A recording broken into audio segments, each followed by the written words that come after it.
పర్యావరణాన్ని దెబ్బతీసే ప్లాస్టిక్ వాడకం రోజురోజుకి పెరుగుతూనే ఉంది. ప్రజల్లో సరైన అవగాహన లేక ప్లాస్టిక్తో సహజీవనం సాగిస్తున్నారు. పెను ముప్పుగా మారుతున్న ప్లాస్టిక్ వాడకంపై ఈనాటి మై టీవీ కథనం.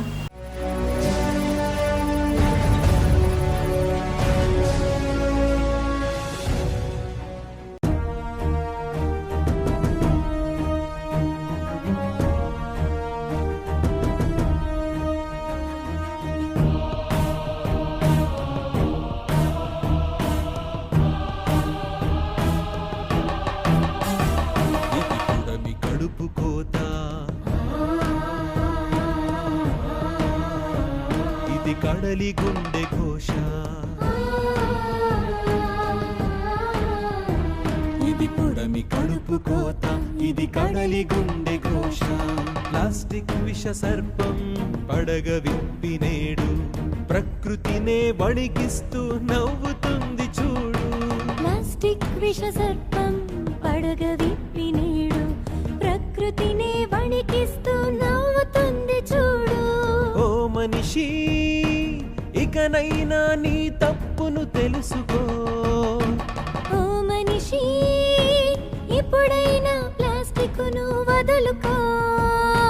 తెలుసుకో వదులుకో తెలుసుకో వదులుకో.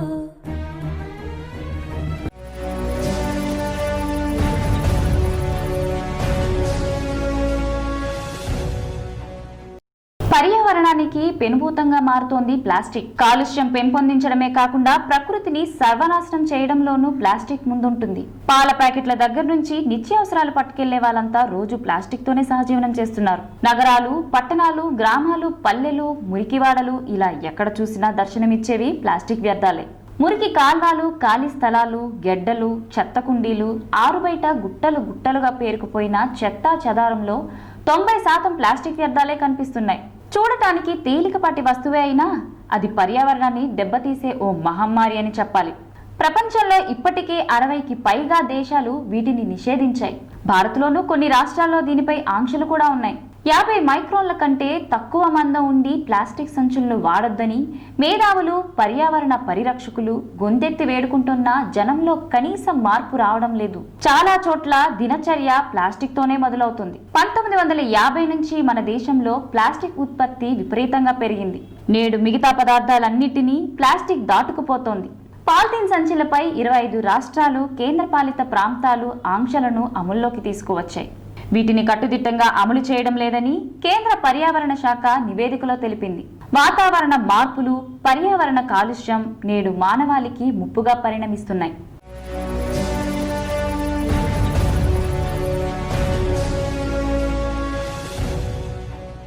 ఈరోజు ప్లాస్టిక్ వల్ల వాతావరణానికి ఎంత ముప్పు ఉందంటే అంత ముప్పు ఉంది.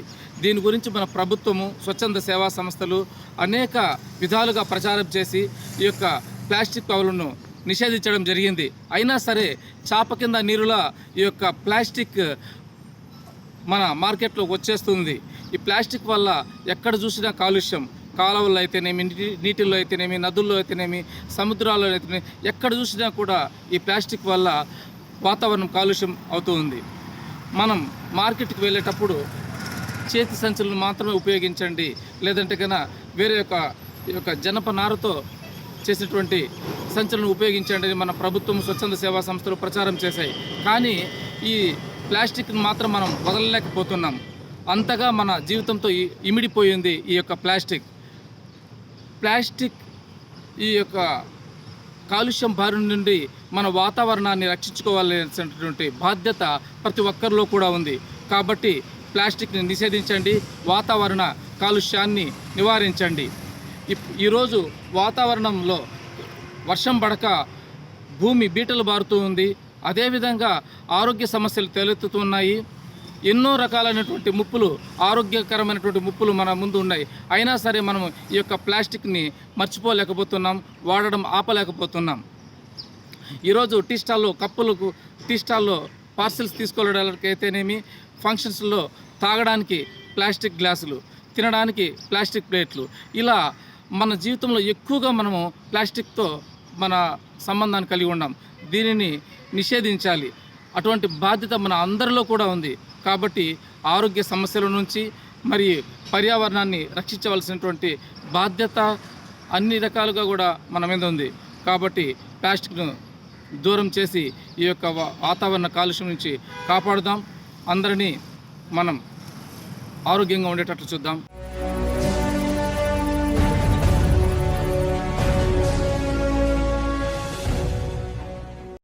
పిఎస్ స్వచ్ఛంద సేవా సంస్థ మదనపల్లి, చిత్తూరు జిల్లా, ఆంధ్రప్రదేశ్. ఈనాడు ప్రపంచం ఎదుర్కొంటున్నటువంటి సమస్యల్లో వ్యర్థ పదార్థాల నిర్వహణ ఒకటి. ప్లాస్టిక్ వాడకం అనేది ఈనాడు ఫ్యాషన్ అయిపోయింది. ప్రతి ఒక్క మనిషి అంటే ఇంటిలో నుంచి బయలుదేరినప్పటి నుంచి ఇంటికి వచ్చేంత వరకు ఎక్కడో ఒక చోట ఈ ప్లాస్టిక్ వాడకం అనేది జరుగుతూ ఉంది. మనం ఇంటి నుంచి బయలుదేరి వెళ్ళి వెచ్చాలు తెచ్చుకోవడానికి వెళ్ళినప్పుడు కూడా మనం ఇంటి నుంచి బట్ట సంచిని తీసుకుపోకుండా ప్లాస్టిక్ సంచుల మీద ఆధారపడి తీసుకొచ్చినటువంటి ఆ ప్లాస్టిక్ సంచులన్నిటినీ తిరిగి మనం రోడ్ల మీదనో కాలువల్లోనూ పారేయడం జరుగుతూ ఉంది. దీనివల్ల భూగర్భంలో చేరినటువంటి ఈ ప్లాస్టిక్ వ్యర్థ పదార్థాలు ప్లాస్టిక్ 100 సంవత్సరాలైనా కరగకుండా ప్రకృతిని అదేవిధంగా భూమిని కలుషితం చేసి తీరుతున్నాయి. అదేవిధంగా మనం ఇంట్లో వాడినటువంటి వ్యర్థ పదార్థాలు మిగిలినవి ప్లాస్టిక్ కవర్లలో వేసి బయట పారవేస్తున్నాం. వీటిని తిన్నటువంటి అనేక జంతువులు చాలా సందర్భాల్లో వాటిని ఆపరేషన్ చేసి తీసినప్పుడు కేజీల కొద్దీ ప్లాస్టిక్ బయటపడడం జరుగుతూ ఉంది. కావున ఈరోజు ఈ సమస్యను ఎదుర్కోవడానికి ప్రజలు కానీ, స్వచ్ఛంద సంస్థలు కానీ, ప్రభుత్వం కానీ యుద్ధ ప్రాతిపదికన చర్యలు చేపట్టాల్సిన అవసరం ఉంది. ఈ ప్లాస్టిక్ అనేది కరగనేటువంటి వ్యవస్థలో ఉంది కాబట్టి దీనిని నిర్మూలించడానికి ప్రజలు ఇంటి నుంచి బట్ట సంచీలను తీసుకొని పోవడం, ముఖ్యంగా స్వచ్ఛంద సంస్థలు అందరూ వీటిని ప్రేరేపణ చేసి ప్రజలను చైతన్యవంతులను చేయాల్సిందిగా కోరుతున్నాం. అదేవిధంగా ప్రభుత్వం కూడా ఈ యొక్క ప్లాస్టిక్ తయారు చేసేటువంటి కంపెనీల లైసెన్సులను రద్దు చేసి బట్ట సంచీలను ప్రోత్సహించే విధంగా ప్రయత్నం చేయడం మంచిది. అదేవిధంగా జంతువులు మరియు మానవాళి అదేవిధంగా ప్రకృతి సమతుల్యానికి సంరక్షణకు మనం తీసుకోవలసిన చర్యల్లో మొదటిది. కాబట్టి ప్రభుత్వాలు ఈ యొక్క సమస్య మీద వెంటనే స్పందించి తగు జాగ్రత్తలు తీసుకోవాల్సిందిగా ప్రజా సంక్షేమం కోసం స్వచ్ఛంద సంస్థ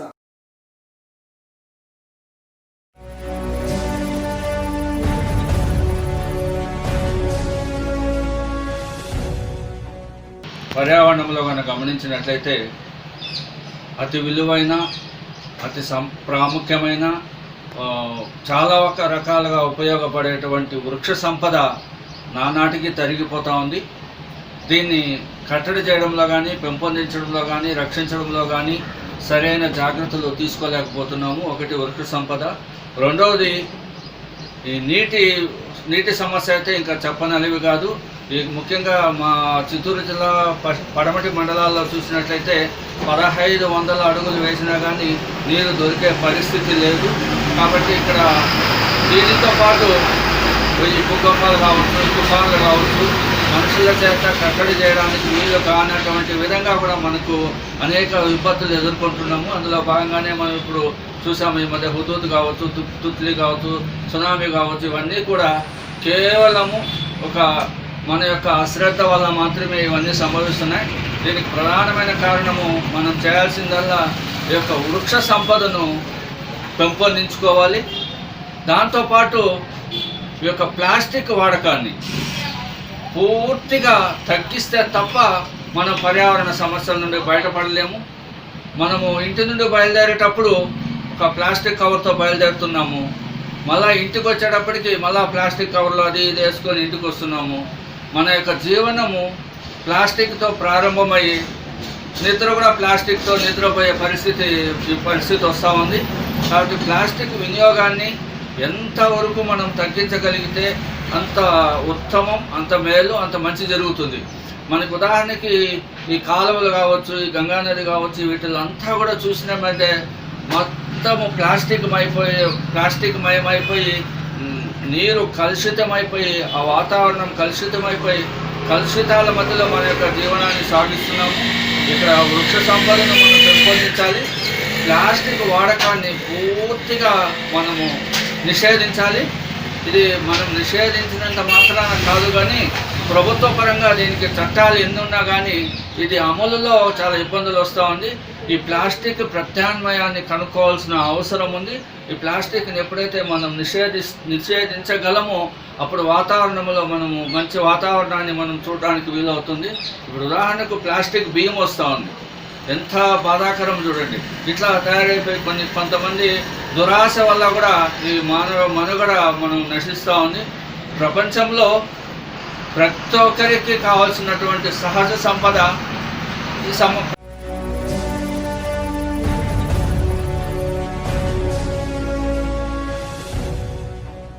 ప్లాస్టిక్ బ్యాగ్లు, ఫుడ్ ప్యాకేజీ కంటైనర్లు పర్యావరణంలో కలిసేందుకు ఒక్కోసారి 1000 వరకు పడుతోంది. పర్యావరణాన్ని దెబ్బతీస్తున్న ప్లాస్టిక్ ఒక్కో సందర్భంలో మనిషి ప్రాణానికి ముప్పుగా మారుతోంది.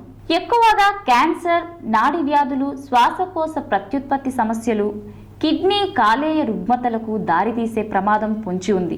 నేల, నీటిలో కలిసే సమయంలో ఇవి కొన్ని హానికరమైన రసాయన పదార్థాలు విడుదల చేస్తాయి. దీంతో ఆ ప్రాంతంలో పండించే పంటలతో పాటు జలవనరులు కాలుష్యమవుతాయి. అటువంటి ప్రాణాంతక ప్లాస్టిక్ను సమూలంగా నిర్మూలించి ప్లాస్టిక్ రహిత భారత్గా దేశాన్ని తీర్చిదిద్దడంలో అందరం భాగస్వామ్యులవుదాం.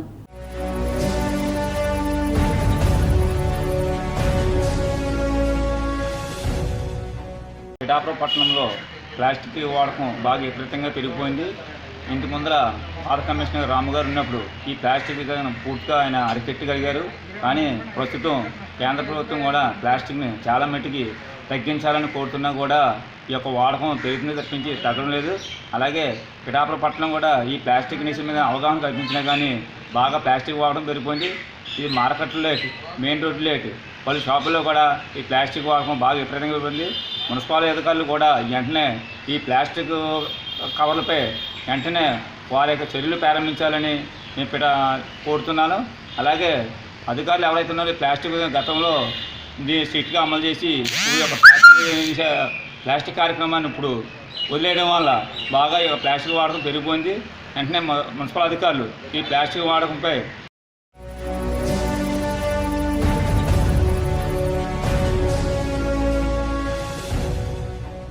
ఆర్ఎస్ఎస్ కాకినాడ జిల్లా కార్యవాహ ఈ రోజున ప్లాస్టిక్ యొక్క వాడకం మీద మనం చర్చించుకుంటున్నాం.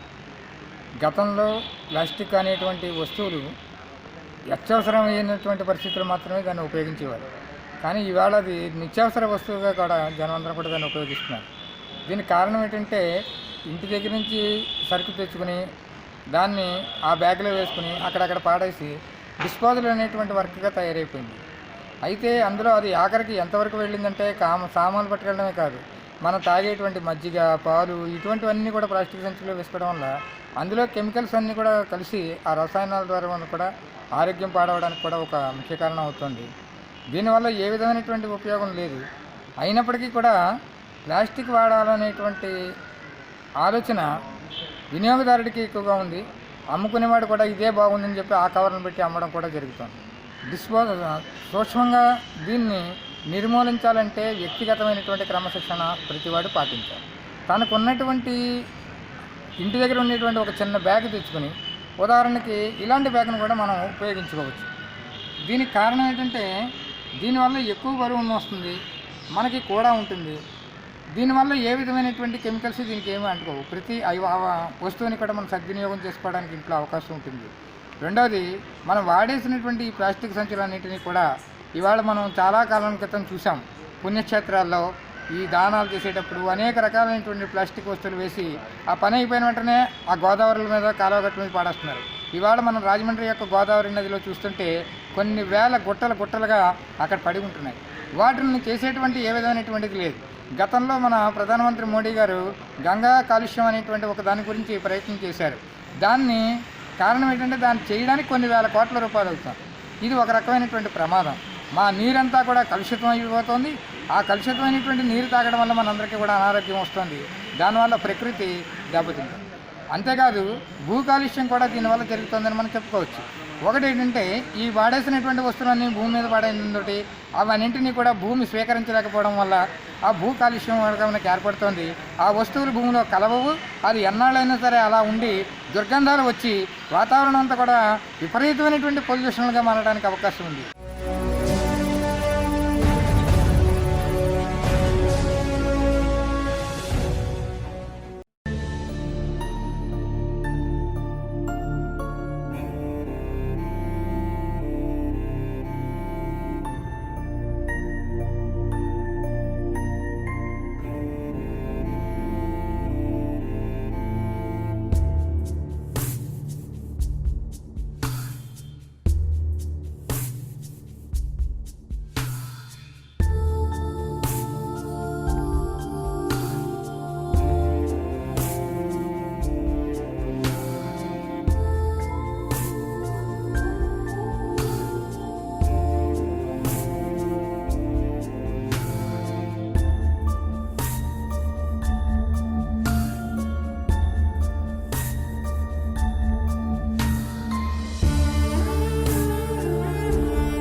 ఈరోజు ప్రధానమైన సమస్య ప్రతి ఒక్కరికి కూడా ఈ ప్లాస్టిక్ భూతం అనేది చాలా విస్తృతంగా కూడా ఇది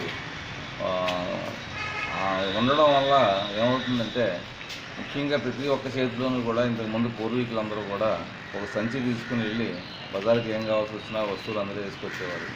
ఇప్పుడు ఏంటంటే చక్కగా డబ్బులు జేబులు వేసుకుని వెళ్ళిపోయి అక్కడ కొనుక్కొని ఆ పల్చని ప్లాస్టిక్ సంచుల్లోని మిగతా వస్తువులన్నీ కూడా వేసి రావడం, తర్వాత ఆ వస్తువులు ఇంట్లో పడేసిన తర్వాత దాన్ని బయటకు తీసుకెళ్ళడం జరుగుతుంది.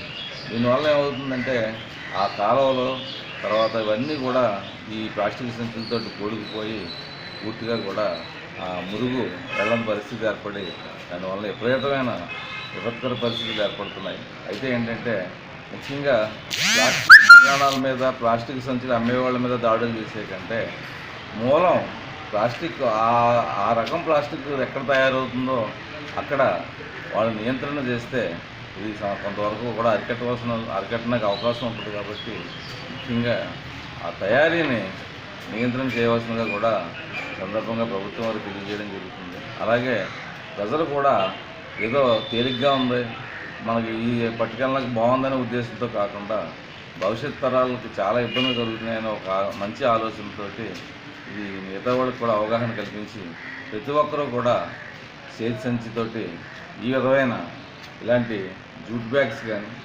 లేదా ఒక గుట్ట సంచి కానీ మనం పట్టుకుని వెళ్ళడం వల్ల ప్రతి పక్కవాడికి కూడా మనం ఇన్స్పిరేషన్ అవుతాం. కాబట్టి ప్రతి ఒక్కరూ కూడా చేతి సంచి వాడుకుని ఈ ప్లాస్టిక్ మహమ్మారిని నిర్మూలించడానికి ప్రయత్నం చేయగలరని చెప్పేసి ఈ సందర్భంగా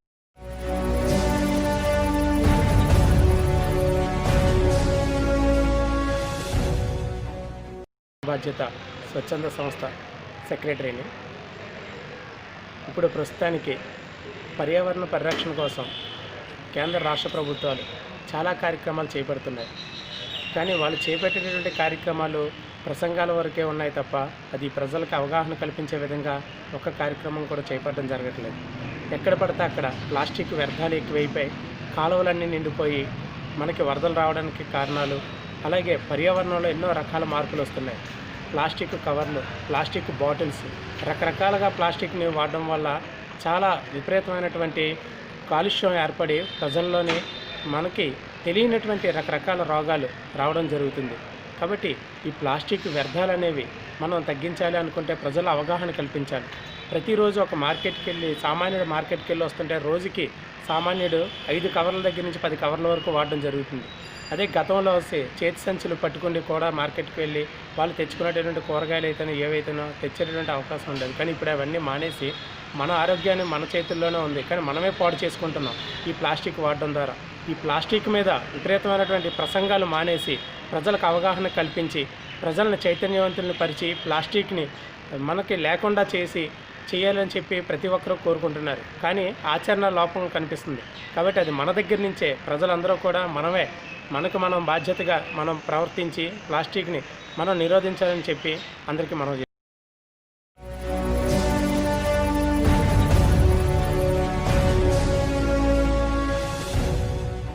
ఆహ్లాదకరమైన వాతావరణంలో జీవించాలని అందరికీ ఉంటుంది. కానీ పరిసరాలు కలుషితమవుతుంటే ఏం చేయాలో తెలియని పరిస్థితి. ప్రస్తుతం సర్వ మానవాల్ని వెంటాడుతుంది ప్లాస్టిక్ భూతం. దీన్ని తరిమేయడం అందరి బాధ్యత. అటువంటి ప్లాస్టిక్ భూతం వలన కలిగే ఇబ్బందులపై మై టీవీ కథనాన్ని చూశారుగా. మరో అంశంతో మళ్ళీ మీ ముందుకు వస్తుంది మీ మై టీవీ.